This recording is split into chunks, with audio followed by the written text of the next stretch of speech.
Okay. Hi everyone, this is SmithyQ from SmithyQ.com, and I'm here to we're going to analyze a quick miniature today. For those of you who don't know, a chess miniature is a game that's finished generally under 25 moves, and through a decisive attack or fancy tactics, something along those lines. And so miniatures are an incredible way to actually study chess, because what they do is in order to lose in under 25 moves, you have to make a pretty big mistake, or a series of smaller mistakes that add up to something much larger. And so when you study miniatures, you will see one side make those mistakes, and then you see how they get punished, usually in spectacular fashion. So by studying miniatures, you're going to be able to develop the skill of seeing mistakes and then taking advantage. And as a bonus, they're just a heck of a lot of fun. So let's jump right in here. Today I'm looking at a game between Belakarov-Sannikov. This is in Lipetsk, 1962. So the opening, we had a French defense, e4. Black exchanged, knight f6. So white needs to figure out how to defend the knight. He plays bishop g5. Black breaks the pin. Now there's a lot of ways white could play. He decides to just take the knight. Black recaptures, he develops the piece. And so, pretty standard, pretty normal. Everything's going fine. Now, black here, he decides to retreat his bishop. Bishop e7. Okay. Let's just pause here for a second. I imagine we've all heard of the opening principles. I'm sure we've all heard 1,000 times. We know what they are. And so in the opening, right, basic opening principles say we want to develop our pieces. And that means, in general, we don't want to move the same piece twice. We don't want to make any unnecessary pawn moves, so as few pawn moves as necessary, and we want to castle quickly. Those are the basic opening principles.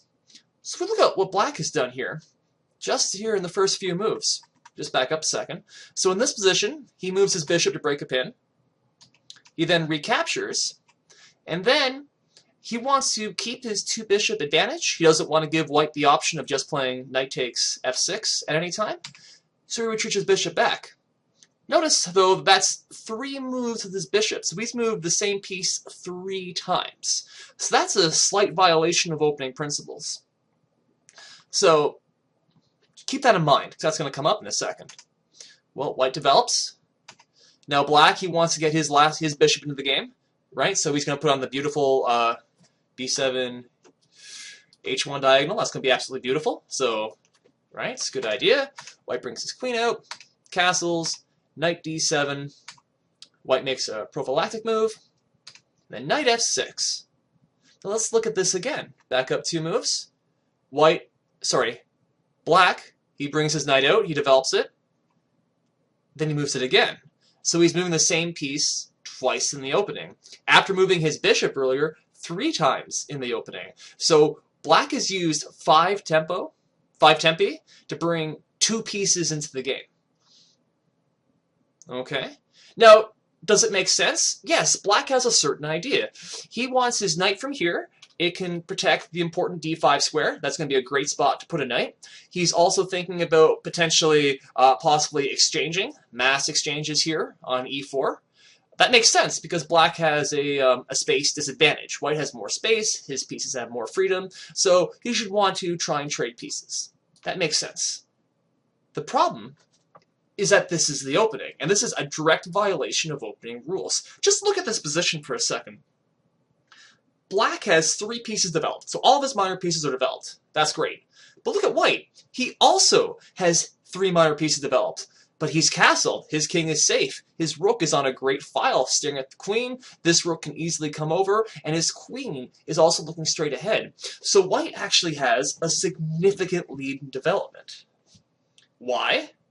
Well, because black has used 5 tempi to bring his knights, his 1 knight here and his 1 bishop there, when they could have each gone there in 1 move each, right? His king is still stuck in the center. So we can see right now the symptoms, okay? So we can see ideas here. White's fully developed. Black is not. Black is not castled yet. So for white to take advantage, he's noticed now that black has made mistakes. All right, he's moved his pieces too many times. So Now he wants to search to take advantage. He could just play a normal move. He could simply bring this rook over, completely finish development, and he'll have a fine position, a better position. White's got an advantage. It's not a winning advantage, right? But he's got the much easier game. That's perfectly possible. But that doesn't take advantage of Black's mistake. Because Black then he could castle, and there's nothing really White can do to stop it. So what does Black do? Sorry, what does White do? How can you take advantage of the king in the center? Well, if the king's in the center and he's not developed, well, you know the general idea is to open the position up. We'd want to exchange the pawn. So in particular, we would want to play, in a perfect world, d5, so that way these pawns could get exchanged, right? However, because then his king's on the open file, the queen's already here, the rook could slide over, this rook could be staring at the queen. Black would be in huge trouble if we could open the position. The thing is, though, is that it looks kind of tough to open it. I mean, this pawn is defending, the knight's defending, the bishop's defending, the queen's defending, everything is defending the d5 square. So it looks like Black is safe, right? However, if you treat this like a tactical puzzle, if you ask yourself, is there a tactical shot? How can I move forward? How can I attack? How can I take advantage of White's lead in development? If you think like this, and you notice his king's in the center, if you look at all these ideas, you could start trying to find something. And White does find something in this position. First thing he does, he's going to take away one of the defenders of the d5 square. So he plays knight takes f6. Now Black, in the game, he plays g takes f6. Why didn't he play the more natural-looking bishop takes f6? Well, the idea now is that the knight is gone, doesn't control d5. The queen is staring at the king, so the pawn is pinned, so this pawn doesn't control d5. So all of a sudden, d5 works, and it works quite well. Black can't take with the queen, because then bishop b5 check is a standard tactical sequence, right? Just check, loses the queen, Black is lost instantly. Okay, so we back up. What if he takes the bishop? Well, then the exact same check would happen. Bishop b5.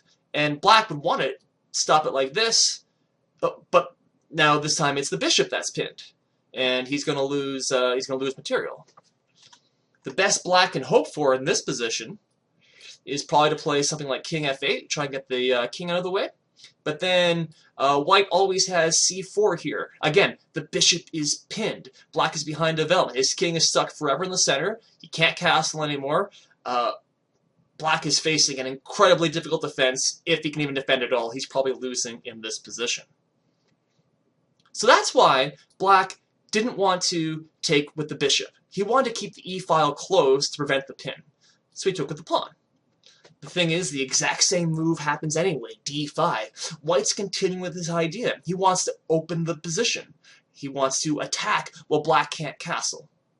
And again, Black, he still can't take the pawn with either of his pieces. If he takes the queen, well, bishop b5 would still win it. If he takes with the bishop, it's the same thing. He can never play c6. And if he moves the king instead, well, then c4 is still always right there. So Black can't take it with either of them. He decides to take with the pawn. He takes d5 here. So now White succeeded in his main goal. He's got the e-file open, Black still can't castle. And so now, all right, let's get the attack rolling. Brings the piece in, knight d4. Now, you might raise a quick objection here. You might say, hey, Smithy, wasn't Black's main mistake moving the same piece too many times?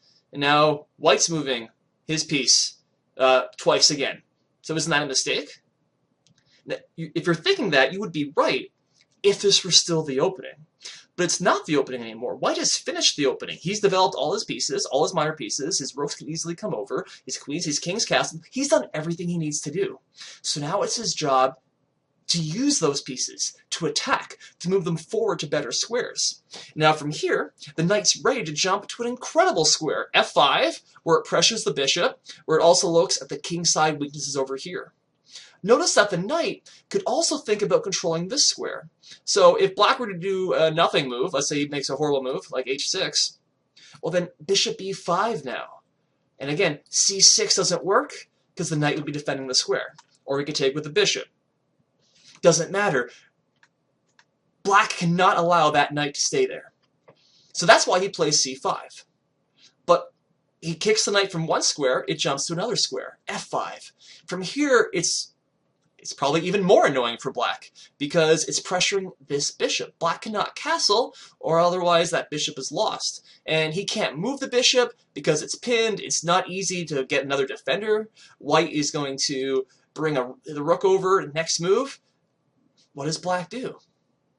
He plays bishop c8, so that way he could try to exchange the knight and try and keep his material. But you always know if your opponent has to undevelop to try and match to your... Sorry, let's see if I can talk better. If your opponent needs to undevelop to try and counter your threats, your position is pretty darn good. So now, it's just time to crash on through. Bishop b5, check. White can't... black cannot block. He doesn't want to block the queen, obviously, loses the queen. If he blocks with the bishop, well, then that just lets rook d5 come in. And so now, well, everything is pinned, right? The bishop is pinned to the queen and the king. This bishop is pinned to the king. If the queen moves, that's going to be checkmate there. Queen takes on e7. Like, what does black do? Black has nothing. Black has just lost. So instead of blocking, he moves his king. King f8. And so, again, I could just pause here for a second.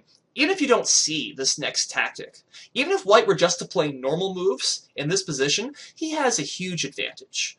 All right? He just finds a spot to move his knight, or he brings his queen in towards the attack. Queen h5, go into queen h6. He can even think about sacrificing the knight just by developing his other rook in. Queen f3. He can play normal moves, and black is still struggling. The thing is, though, white has such a superior position. His pieces are so active. As Bobby Fischer said, tactics flow from a superior position. So let's look for tactics. Look for a tactical shot. And white finds rook takes d5. And the idea here, whoops, I'm really good with these arrows that just appear out of nowhere. The idea is if the queen moves away, the queen takes the rook, well then we've got queen takes e7, that's going to be mate. Just like that. So the queen can't take. The queen is forced to stay to defend. You can't block. Well, you're just going to take it anyway. So black, he moves his queen to the only square. And again, white could just do normal moves. The material is even equal. He's won back his sacrificed pawn. Everything is protected. He could do normal moves, and black is probably still lost. But again, tactics flow from superior position. So we get one more nice move. Rook d7. Look at that. Isn't that pretty? Again, the idea is you want to attack here. Take with the queen just loses it, so that's not a good option. If he takes the bishop, well then again, the queen comes in over here. So now white could always just take the bishop and regain his material with an incredible position. But even better would be knight h6, which leads to a nice little king hunt here. Well, he'll take on f7, and the king's just going to move away. Well, let's check with the bishop, and then it's mate with the pawn here. Always pretty. Look at that. So everything flowed forward as a dream for white. This was incredibly easy once it got going. Again, he found some nice tactics. They were beautiful. Maybe they weren't the easiest thing in the world to see. But again, normal moves would have won. So let's back up. Why did this happen? It's so important not just to look at these tactics and say, oh wow, that's pretty, and then you'll forget about them the next day. We want to look and we want to see what is the mistake, and then how do we punish it? Because if you ask those questions and then you answer them, then that's how you're going to be able to use this in your own games. So what was the mistake? Well, again, we discussed that, didn't we? Here in the opening, well, the bishop's moved 2 times, then he moves it again. Now again, it makes sense. Right? He wants to recapture to keep his pawns. That's absolutely fine. Then he moves it back. Again, that makes some sense. But black has to realize he's violating opening principles, that he's on the knife's edge. And if he keeps making these mistakes, if he keeps letting white get this bigger and bigger lead in development, then he's going to pay for it. And that's what happens here when he plays knight f6 and all these arrows magically appear. Black thinks he's safe. And let's be honest, if you just look at this quickly, it doesn't look like black has made a serious mistake. It doesn't look like white has anything decisive. But let's look what happens in 3 moves. He exchanges one defender, another defender, and then all of a sudden, holy crap. This knight's ready to come in. Every one of white's pieces are active. And at any moment, he can bring his last piece in with decisive threats. While black's rooks do nothing. His bishop doesn't do, none of his pieces do anything. So black's safety was an illusion. Now for white's part, he realized, here, let me just get rid of the arrows because they're distracting me. He realized that black had made mistakes. Then he had to ask himself, how do I take advantage? Well, he has lead in development. Black's king is stuck in the center. How can he use that? Can he find a way to open the position? Now, sometimes you can't. Sometimes there is no way to open. But if you look in this way, if you ask yourselves these questions, you're going to lead yourself most likely to the right answer. And in this position, white, he gets the answer, where he just pops it in. Yeah, sure, black wins the pawn. It doesn't matter because all of his pieces become absolutely alive. And black is forced to undevelop, and then white just crashes right through. And here's where black resigned. Okay, so there we go. A fantastic miniature, and that's that. I hope you'd enjoy that. I will probably make more of these miniature videos because I think they're a lot of fun and they're educational. Your opening and your early middle game play will become, it'll improve tremendously just by studying a few of these. Because once you realize how many people make these mistakes, again, these are strong masters, they're not masters, grandmasters playing these games. And you get destroyed quickly by violating these principles. And so if that happens in our own games, if we see our opponent, he moves his piece twice. We're fully developed. He's not yet. His king hasn't castled yet. Well, that's when we can start thinking, how do I crash in? And when you study games like this, it can really, really help. Okay, so again, I'm SmithyQ from SmithyQ.com. If you enjoyed this, please like, you could subscribe, leave a comment, tell me. Again, I'm relatively new to making these videos, so I'm open to suggestions. Tell me what you liked, what you didn't like, or if you have some games you want me to analyze, or positions. Tell me what you would like to see, and I'll see what I could do. And you can always come to my blog, or you could message me on chess.com, or leave a comment, whatever works. Okay, I love talking about chess, so, okay. Thanks for watching, thanks for listening, and bye for now.